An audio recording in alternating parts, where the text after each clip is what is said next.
ஹே guys, யமஹாவோட next 150cc bike பார்த்தீங்க அப்படின்னா M/150 அப்படிங்கிற entry level naked street fighter launch பண்ண போகிறதா அனௌன்ஸ் பண்ணியிருக்காங்க. இந்த M/150 MT-15 வெர்ஷன் 2க்கு கீழே தான் வந்து இந்தியாவில் பொசிஷன் பண்ண போகிறாங்க. என்ன மாதிரியான கான்ஃபிகரேஷனில் என்ன ப்ரைஸில் லான்ச் பண்ண போகிறாங்க அப்படிங்கிறத கொஞ்சம் டீட்டெயில்டாக இந்த வீடியோவில் நம்ம பார்க்கலாம். உங்களுக்கு இந்த M/150யோட டிசைன் பிடிச்சிருக்கா அப்படிங்கிறத வீடியோவோட காமெண்ட் செக்ஷனில் கமெண்ட் பண்ணுங்கள். இந்த வீடியோ பிடிச்சிருந்தா லைக் பண்ணிக்கோங்க. யமஹா பாத்தீங்கன்னா அப்கமிங் நிறைய செக்மெண்ட்ஸ்ல பைக் வந்து இந்தியாவில் லான்ச் பண்ண போறாங்க. அதுல பாத்தீங்க அப்படின்னா உங்களுக்கு 1,80,000 ரூபாய் ஆன் ரோட் பிரைஸே நமக்கு வந்து பாத்தீங்கன்னா இந்த M/150 அப்படிங்கிற ஒரு 150cc naked street fighter launch பண்ண போறாங்க. ஏன்னா இன்னைக்கு இந்தியாவில் பாத்தீங்க அப்படின்னா அண்டர் 1,50,000ல ஒரு best performance oriented naked street fighter இல்ல அப்படிங்கிற ஒரு ரீசனுக்காக ஒரு பெஸ்டான, அதே சமயம் MT-15க்கு ஈக்குவலா டிசைன் இருக்கக்கூடிய ஒரு பெஸ்டான பைக் வந்து லான்ச் பண்ண போறாங்க. இந்த M/150 பாத்தீங்கன்னா பெஸ்டான ஒரு டிசைன் இருக்கக்கூடிய ஒரு பைக்.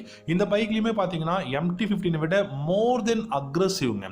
MT-15 விட நீங்க அக்ரெசிவான ஒரு ரைடிங் ஸ்டான்ஸ் வந்து இருக்கக்கூடிய ஒரு பைக் அப்படின்னா இந்த M/ அப்படின்னு சொல்லலாம். இந்த M/150 இந்தியாவில் பாத்தீங்கன்னா 1,35,000 ரூபாயில இருந்து 1,45,000 ரூபாய் எக்ஸ்ஷோரூம் பிரைஸ்ல லான்ச் பண்றதுக்கு நிறையவே பாசிபிலிட்டிஸ் இருக்கு. இந்த பைக்கோட இன்ஜின் அப்படின்னு பாத்தீங்கன்னா 149cc single cylinder liquid cooled 4-stroke 4-valve engine தான் யூஸ் பண்ண போகிறாங்க. இந்த பைக்கோட ஹார்ஸ் பவர் அண்ட் டார்க் எவ்வளோ அப்படின்னு பார்க்கும்போது இந்த பைக்கில் உங்களுக்கு 17 ஹார்ஸ் பவரும் கிட்டத்தட்ட பார்த்தீங்கன்னா 13 நியூட்டன் டார்க்கும் வந்து ப்ரொடியூஸ் பண்ண முடியும். இந்த பைக்கில் 6-speed கியர் பாக்ஸ் வந்து கொடுத்துருக்காங்க. இந்த பைக்கோட பிரேக்ஸ் அண்ட் டயர்ஸ் என்ன அப்படின்னு பார்க்கலாம். பிரேக்ஸ்னு பார்த்தீங்கன்னா ஃப்ரண்ட்டில் USD ஃப்ரண்ட் ஃபோக்ஸும் ரியரில் மோனோஷாக் சஸ்பென்ஷன் தான் இருக்க போகுது. அண்ட் இந்த பைக்கோட பிரேக்ஸ் அப்படின்னு பார்க்கும்போது டெஃபினட்டாக front and rear single disc brake, single channel ABS ஓட இந்த M/150 நம்ம வந்து எதிர்பார்க்கலாம். டெஃபினட்டா இப்போ நீங்க பாத்தீங்கன்னாலே தெரியும், வைட் டயர் வைடா இருக்கு டயர், அதாவது பெரிய டயர்ஸ் வந்து கொடுத்துருக்காங்க இந்த பைக்ல. ஸோ நீங்க கம்பேர் பண்ணும்போது மற்ற Yamaha பைக்ஸை விட இந்த பைக்ல இருக்கக்கூடிய டயர் சைஸும் பெருசா இருக்கு. இந்த பைக்ல உங்களுக்கு 12 liters of fuel tank capacity, 45 இருந்து 48 km/லிட்டர் வந்து மைலேஜும் கொடுக்க முடியும். நல்ல ஒரு டிஜிட்டல் இன்ஸ்ட்ருமெண்ட் கிளஸ்டர் வந்து யூஸ் பண்ணியிருக்காங்க. வித் ப்ளூடூத் கனெக்ஷனோட தான் கொடுக்க போறாங்க. டிஜிட்டல் அப்படின்னும் போது கண்டிப்பா ப்ளூடூத் கனெக்ஷன் அப்படிங்கிற ஒரு விஷயம் வந்து இருக்கும். ஸோ ப்ளூடூத் கனெக்ஷன் இருக்கு அப்படின்னா call connect and disconnect, music on off பண்ணிக்க முடியும். எல்லா நோட்டிஃபிகேஷனும் உங்களால் இந்த கிளஸ்டரில் வந்து ஆக்சஸ் பண்ணிக்க முடியும். இந்த பைக்கோட ஹேண்டில் பார் அப்ரைட்டான ஹேண்டில் பாரை தான் கொடுத்துருக்காங்க. நல்ல அக்ரெசிவான ரைடிங் ஸ்டாண்ட்ஸ் இந்த பைக்கில் இருக்கு. லைட்டிங் செக்ஷன் அப்படின்னு பார்த்தீங்கன்னா LED head lamp, LED tail lamp, indicators halogen பல்பில் தான் கொடுத்துருக்காங்க. சீட் அப்படின்னு பார்க்கும்போது ஸ்டெப் அப் சீட் தான் கொடுத்துருக்காங்க, ஆனால் ஸ்பிளிட் சீட் கிடையாது. ஸோ இந்த வேரியண்ட்ல நமக்கு இந்தியாவில் பார்த்தீங்க அப்படின்னா ஸ்பிளிட் சீட் வேரியண்ட் கிடையாது, சிங்கிள் சீட் வேரியண்ட் தான் கொடுக்க போறாங்க. ஆனால் ஸ்டெப் அப் சீட் தான் இருக்க போகுது. பில்லியனுக்கு கிராப் ரேல்ஸ் ரொம்பவே ஸ்டைலிஷா இருக்கு. அண்ட் பில்டு குவாலிட்டி, இந்த பைக்கோட ரைடிங் எக்கனாமிக்ஸ், இன்ஜின் பர்ஃபார்மன்ஸ் எல்லாமே பார்த்தீங்கன்னா ரொம்ப ரொம்ப பியூட்டிஃபுல்லா இருக்குங்க. இந்த பைக் வந்து ஒரே ஒரு வேரியண்ட் தான் இந்தியாவில் வந்து லான்ச் பண்ண போறாங்க. அந்த வேரியண்ட்டுமே நமக்கு 1,50,000 ரூபாய்க்குள்ள தான் எக்ஸ்ஷோரூம் பிரைஸ் வரப்போகுது. ஸோ டெஃபினட்டாக ஒரு நல்ல வேல்யூ ஃபார் மணியான ஒரு 150cc நேக்கட் ஸ்ட்ரீட் ஃபைட்டரை இந்தியாவில் நம்ம எதிர்பார்க்கலாம்.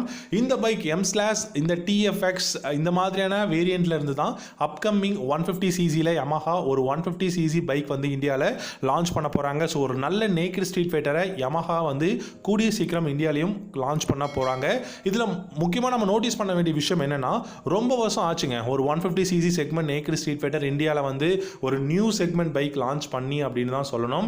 ஏன்னா MT-15 பார்த்தீங்க அப்படின்னா 2017 அந்த ரேஞ்சில் தான் இந்தியாவில் வந்து லான்ச் பண்ணாங்க. அண்ட் நமக்கு வந்து ரொம்ப வருஷமாகவே உங்களுக்கு FZ மாடல் இருக்கு. FZ மாடல் பார்க்கும்போது அந்த அளவுக்கு பெரிய பர்ஃபார்மன்ஸ் ஓரியன்டட் மோட்டார் சைக்கிள் இல்லை அப்படிங்கிறது நம்ம எல்லாருக்குமே நல்லா தெரியும். ஆனால் ஒரு ஃபேமிலி செக்மெண்ட் பைக், ஒரு எவ்ரிடே கம்யூட்டராக நம்ம வந்து FZ யூஸ் பண்ணிட்டு இருக்கோம். MT-15 பார்த்தீங்க அப்படின்னா லான்ச் பண்ணும்போது நல்ல அஃபோர்டபுள் ப்ரைஸில் இருந்தது. இப்போ பார்த்தீங்கன்னா நிறைய கான்ஃபிகரேஷன் சேஞ்சஸ், அப்டேட்ஸ், ஃபீச்சர்ஸ் அப்படின்னு சொல்லிட்டு 2 லட்ச ரூபாய்க்கும் மேலே இந்த MT-15 வெர்ஷன் 2ஓட பிரைஸ் இருக்கிறதுனால M/150 அப்படிங்கிற இந்த ஒரு தாறுமாறான டிசைன் இருக்கக்கூடிய நேக்கட் ஸ்ட்ரீட் ஃபைட்டரை வந்து லான்ச் பண்ண போறாங்க. ஸோ இந்த 1,70,000 ரூபா 1,80,000 ரூபா ஆன் ரோட் பிரைஸ்ல நீங்க இந்த M/150 வந்து கன்சிடர் பண்ணுவீங்களா? இந்த பைக் வந்து பெஸ்டான பைக்காக இருக்குமா அப்படிங்கிறத உங்களுடைய பாயிண்ட் ஆஃப் வியூ என்ன அப்படிங்கிறதையும் இந்த வீடியோவோட கமெண்ட் செக்ஷன்ல கமெண்ட் பண்ணுங்க. Yamaha அப்கமிங் R3 MT-03 எல்லாமே டிசம்பர் மந்த் இந்த வருஷத்துல எண்டில் வந்து லான்ச் பண்ண போறோம் அப்படிங்கிறதும் சொல்லியிருக்காங்க. ஸோ நம்ம வெயிட் பண்ணி பார்க்கலாம். கண்டிப்பாக ஒரு நல்ல பைக்ஸாக தான் இருக்க போகுது. இந்த M/150மே ஒரு பெஸ்டான பைக்காக தான் இருக்க போகுது. ஸோ வெயிட் பண்ணி நம்ம பார்க்கலாம். உங்களுக்கு இந்த பைக் பிடிச்சிருந்தா இந்த வீடியோக்கு ஒரு லைக் பண்ணிக்கோ.